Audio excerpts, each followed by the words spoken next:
Nous allons vous emmener à présent pour une évasion à El Djelfa. El Djelfa qui, à présent, avec un groupe d'agents de voyage, a lancé le défi de découvrir et promouvoir de nouvelles destinations touristiques à des prix abordables.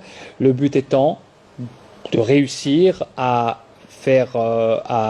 convaincre des touristes d'aller, à travers des associations, visiter cette région féerique. Vous allez voir sur ces images, tournées et réalisées par Rafiq Hamidash. Des sites archéologiques avec des gravures rupestres, des rochers de sel de la taille d'une montagne et des dunes de sable semblables à celles de Territ. Difficile de croire que nous sommes à El Djelfa, et pourtant, nous le sommes.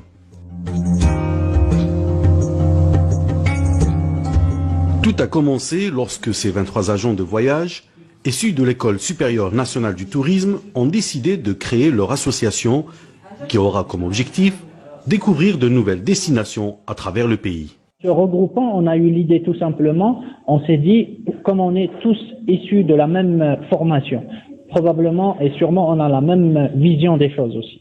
Donc on s'est concerté entre nous et on a pensé pourquoi ne pas lancer, puisque c'est le moment, pourquoi ne pas lancer des destinations oubliées, des destinations qui ne sont pas encore connues, des destinations qui ne sont pas encore saturées. De nouvelles destinations que l'Association nationale des agents de voyage compte proposer à des prix accessibles.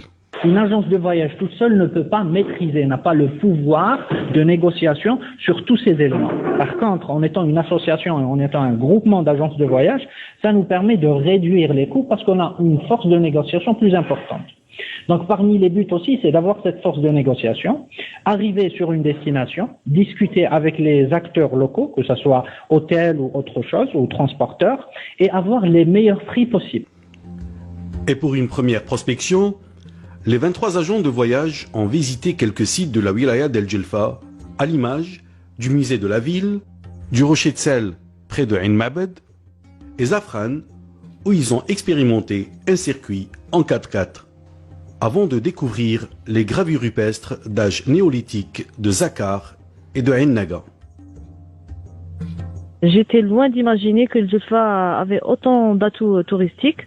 Très riche en atouts d'ailleurs. Alors on a le côté thermal, le côté naturel, le côté culturel, les dunes, forêts, les sorties en 4x4, les dîners, soirées musicales de la région. C'était une découverte magnifique qu'on aimerait d'ailleurs partager avec tout le monde. الزملاء اللي جاوا عندنا كانوا طري ساتيسفي وشافوا ومازال كاين دوطر سيت اللي ما شافوهمش. الوقت كان عندنا قصير بزاف. كاين كوم سن الباو سبورسام بور لي روندوني اي لي بيفواك. كاين عندنا عامره وعموره فيهم شلالات فيهم مناظر خياليه. عندنا مسعد بور لي تراديسيون ولا في سوسيال تاع جلفه. Pour les passionnés du tourisme, Djelfa a tous les atouts pour réussir son challenge et devenir une destination qui se vend bien. Il y a les richesses naturelles, il y a les richesses historiques également, donc il y a différents petits sourds, il y a les gravures rupestres, c'est l'une des mines d'or par rapport donc, aux visites que les touristes peuvent faire ici dans la région. Il y a énormément de sites rupestres, donc du néolithique, entre autres, donc les deux principaux sites c'est Zakar et Ain Naga là où nous sommes aujourd'hui. Donc vraiment il y a vraiment de quoi faire. Après cette découverte, le groupe de l'Association nationale des agents de voyage devra poursuivre son travail de prospection à travers le pays afin de découvrir et inscrire de nouvelles destinations dans le programme du tourisme local, voire même international.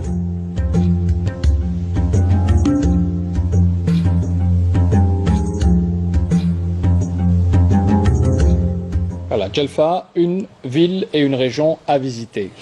C'est la dernière information de ce journal. Merci de l'avoir suivi. Je vous souhaite une excellente soirée. À demain.